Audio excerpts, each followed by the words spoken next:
So, I always wanted to play a Flicker Strike build, but every time I make an attempt, I'm constantly reminded how expensive it is. 50 to 60 divines of investment just to even start doing maps. But I wanted to see how far I can go without too much investment. So, my this league resolution became, I'm going to play Flicker Strike no matter what.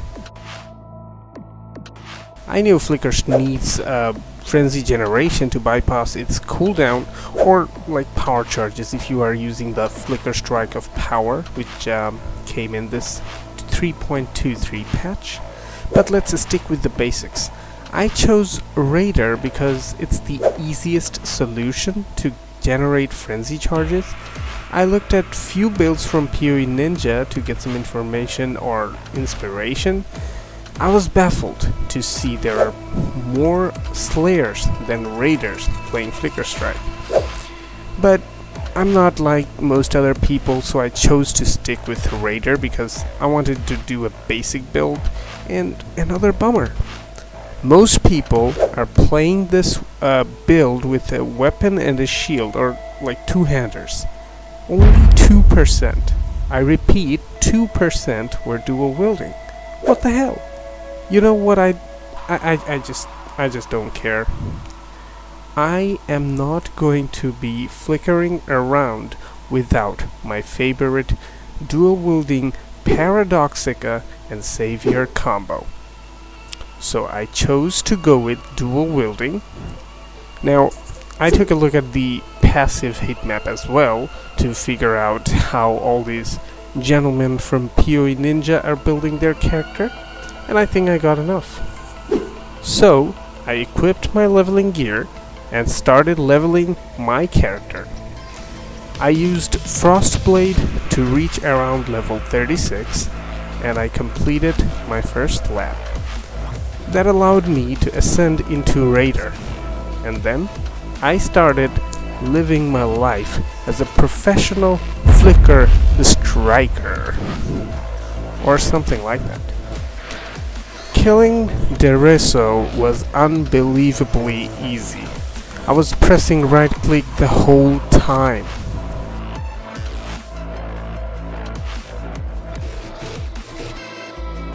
Then I tried the amazing Val Flicker Strike on Calm, and that felt so juicy.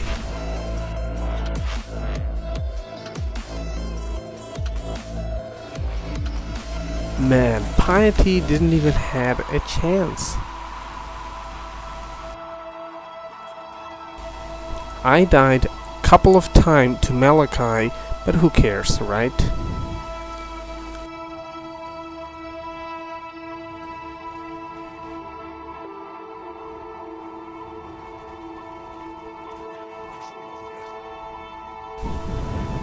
I'm not gonna lie, innocence was a joke, unless that one time.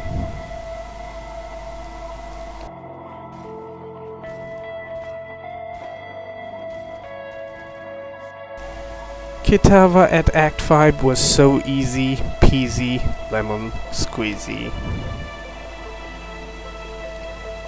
Easy kill on Chevron and her boyfriend.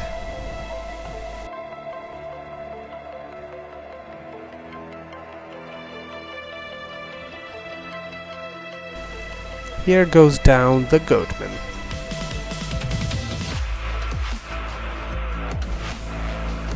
Surprisingly easy, Brian King.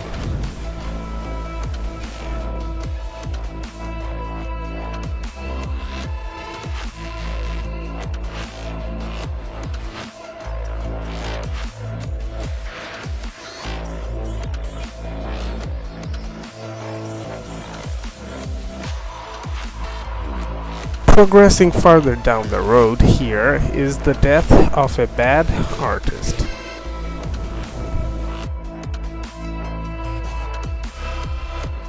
Mother Bear went to sleep as well. Now, the last full spider. Let's speed things up. Act 10, Avarius. Cruel Lab, I took the Frenzy stuff. And in Mark Lab, I took the Phasing stuff. Time to end the campaign. Let's finish it off, Kitava.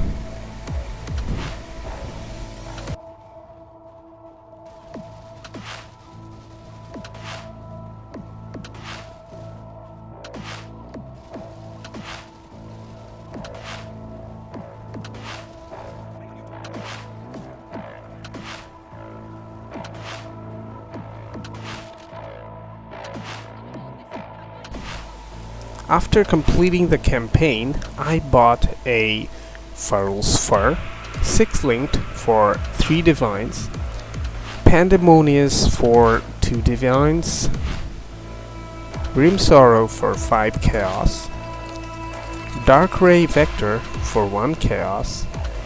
I bought a Paradoxica with elemental penetration and crit multi when hitting a rare or unique enemy. For 3 divines. I also bought the Savior for 4 divines. I got myself a ring with Aspect of the Cat to actually be able to cast the Aspect of the Cat for 25 chaos.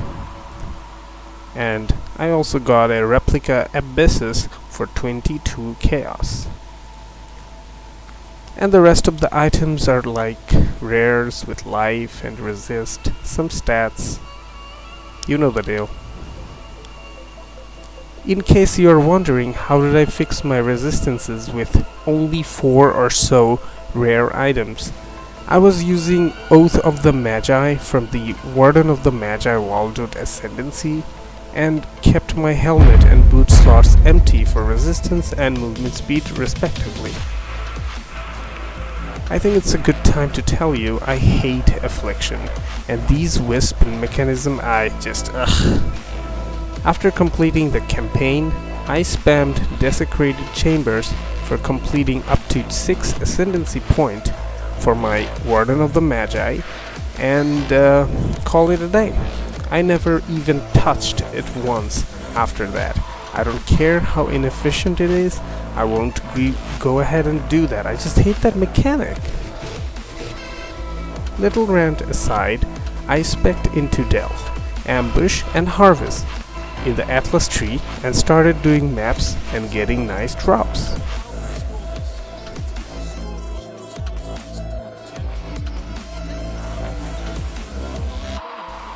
This is where everything changed. I got 2 Icy Brothers cards. The div card that gives you 2 fracture orbs. I sold them both for around 90 div and I was richy fucking rich. Up until that point, my full build was costing around 12 to 13 divines. Now I purchased the Headhunter and a bunch of nice stuffs like Ancestral Vision with Corrupting Blood immunity implicit, a nice glorious vanity jewel, and upgraded my rare items with like better rare variants. One thing I want to note that I had the currency to buy Mageblood, but I didn't buy it. The reason being I don't find that item interesting.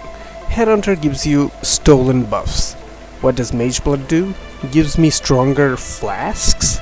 I can make a Pathfinder and pretty much get the Mageblood thing. How do you get the power of stealing enemy abilities anywhere else than from Headhunter? And I would like to note that I did try Behead Support Gem and Inspired Learning prior to getting the Headhunter, and trust me, those items just give you a sip of the power, a teeny tiny sip of the power from the whole thing. Headhunter is the real deal. It just gives you the full power from stolen abilities, and Mageblood, in my opinion, does not even come close to that. So I just don't like Mageblood. So after doing all this stuff, I kept flickering and getting cool drops. And this skill, it's just so amazing to play. To me, it felt faster than those chaining tornado shot Deadeye builds.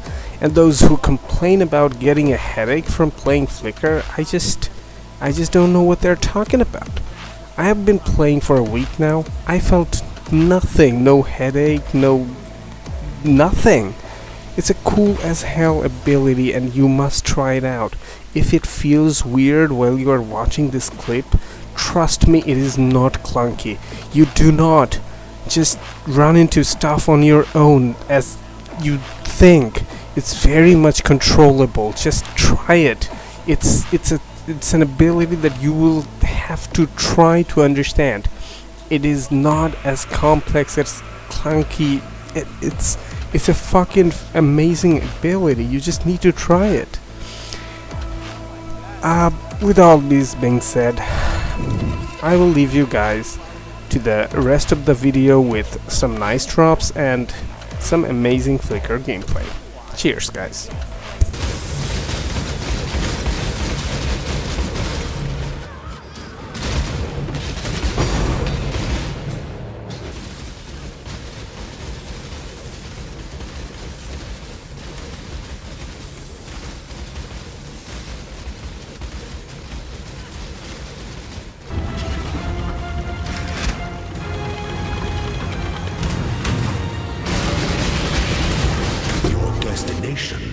Is more dangerous than the journey, Ascendant.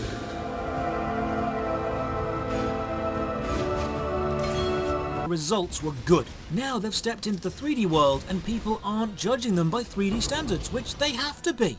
Arctics have chosen to make a 3D MMO, and after the dungeon, I'm just put back in town and it says dungeon complete in the chat box to the bottom left. What an anticlimax again. This game really does not know how to singular, self-contained event that references pop culture and subverts expectations. And it's definitely fun for a bit, but it relies very heavily on humour and zany antics of the writing.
You and I were allies once, even friends. Be still! Open your mind! Friendship becomes a betrayal given enough time.